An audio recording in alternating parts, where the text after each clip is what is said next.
Okay, so here's the thought. I was reading scripture out of Isaiah, and it was interesting reading let's see, it's Isaiah 6, and you have all this, the angels around, and Isaiah's there, and he's in the temple, and he sees God fill the temple, and his robe fills the whole area, and he says the whole world is filled with the glory of God.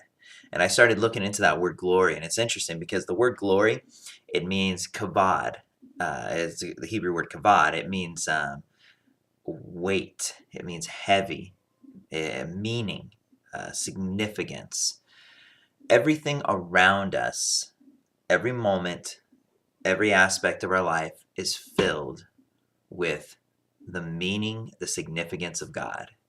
Our life is filled with the glory of God.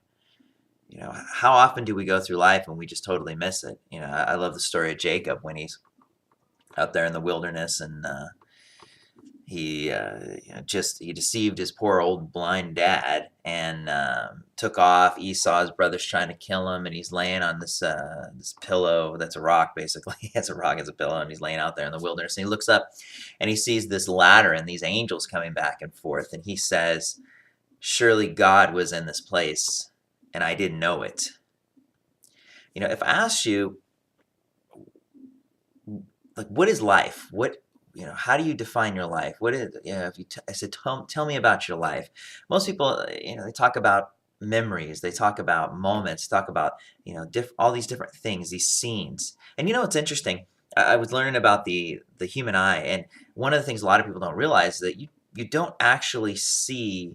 We think, okay, we're seeing all this, and I'm not trying to get trippy here, but really, your eye takes pictures, all these, like, hundreds and hundreds and thousands and millions of pictures, and then it sends them to your brain, and your brain kind of puts them all together. So the interesting thing about it is, we say, oh, I see, this computer screen, or I see all these crazy comic books and stuff that I have in the background that makes my upstairs living room look awesome. I have it downstairs, so my wife's cool. She doesn't have to look at this all the time. Uh, but I see this or I see that. But really, you don't even know what you're seeing. Your brain's telling you you're seeing these things. And I started thinking about how, with what we call magic tricks. I love, at one point in my life, I really got into doing the illusions and the little tricks. And I remember doing the trick where I had my kids take a card, and then they put the card back, and I throw the card up against the kitchen window, and then their card's on the other side of the window. It's like, whoa. But the reason why what we call magic tricks, really just illusions, or even they even work, is because this whole thing about your eye taking pictures and your brain basically seeing what it wants to see. Really, life is actually perception. It's how we perceive it, and perception comes from what's inside our brain. How many times one person can look at something and say, whatever. You can stand in front of a picture that Van Gogh had painted and go, yeah, that guy's a weirdo. And then another person can stand there just bawling their eyes out. It's life is perception. We can all see the same thing. It's how we actually perceive it. Do we take the time to realize that these different moments in our life have this significance and meaning? A lot of people don't.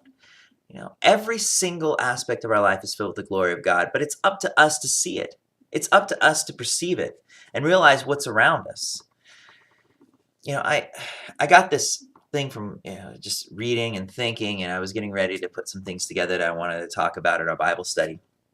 And the word that I use is culture of life. And how much of our life is not really a culture of life, it's a culture of death.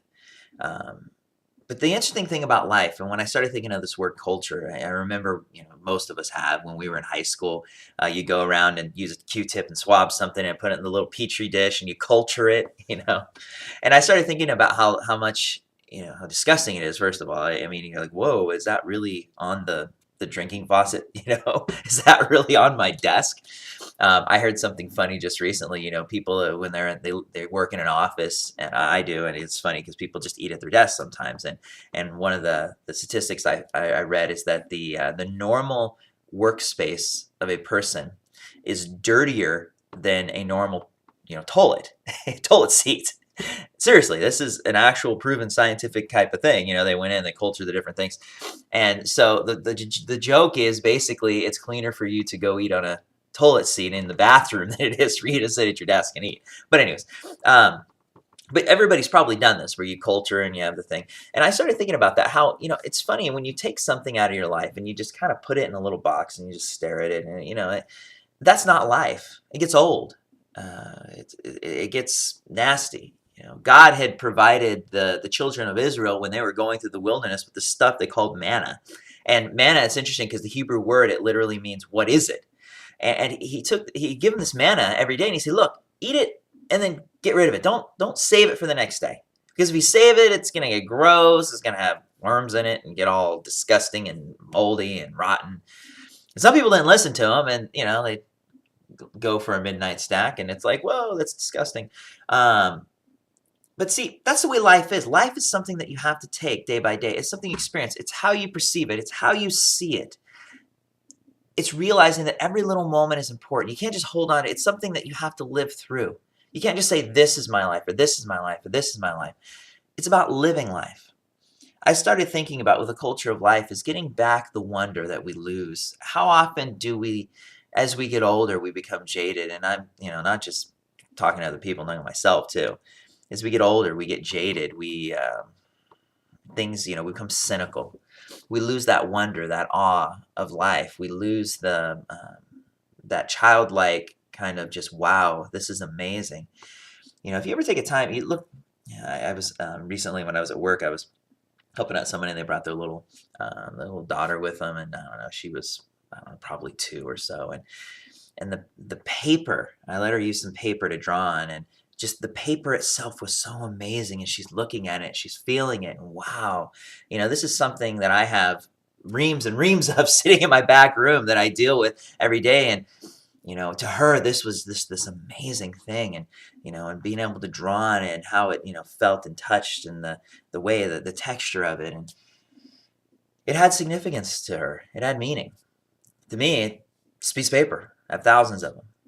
And it's sad because that's how we get. We lose that awe. We lose that wonder, that weight, the weight of life, the significance of life. And honestly, most of the time as we get older, instead of concentrating on life, we become so concentrated on death that our life is more about the bad things, about this doesn't work, or I never got this, or I was hurt, or I was upset. We carry around those things. We have these different moments in life that hurt us, that, can mess with us. There might be things that we've lost. There might be people that we've lost. And like a petri dish, we kind of put it in there and we hold on to it, but it gets old, it gets moldy, it gets, you have to learn to go on and live life.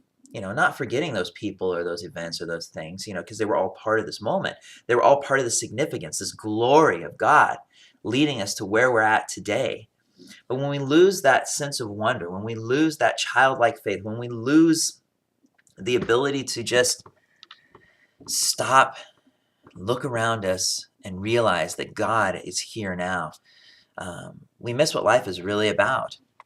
I said this before and it's worth repeating. In Deuteronomy, God says, I set before you life and death.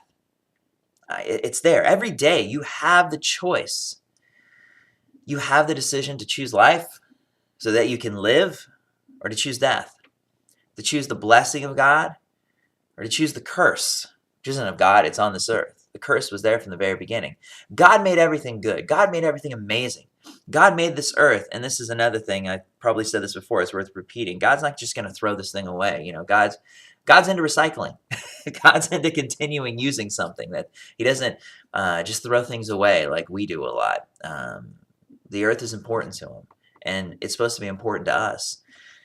God made this amazing earth, and he put us on this earth for a reason, to live this life, to understand the significance, the wonder, the weight, the amazingness of all these things around us. Today, if you're listening to this, turn off your computer, go outside and just breathe. Just like the Bible says, taste and see that the Lord is good. Just look around you. Realize this amazing earth that God created. Look around you at the family that you have, the friends that you have. the house that you might live in or not live in, the cardboard box that you've got that you can sleep in, or whatever. You're living in a cardboard box, I'm pretty certain you don't have a laptop inside of it, but hey, you might, who knows? But just stop and think about what you have and what God has given you and enjoy it and realize that the whole world is filled with God's glory.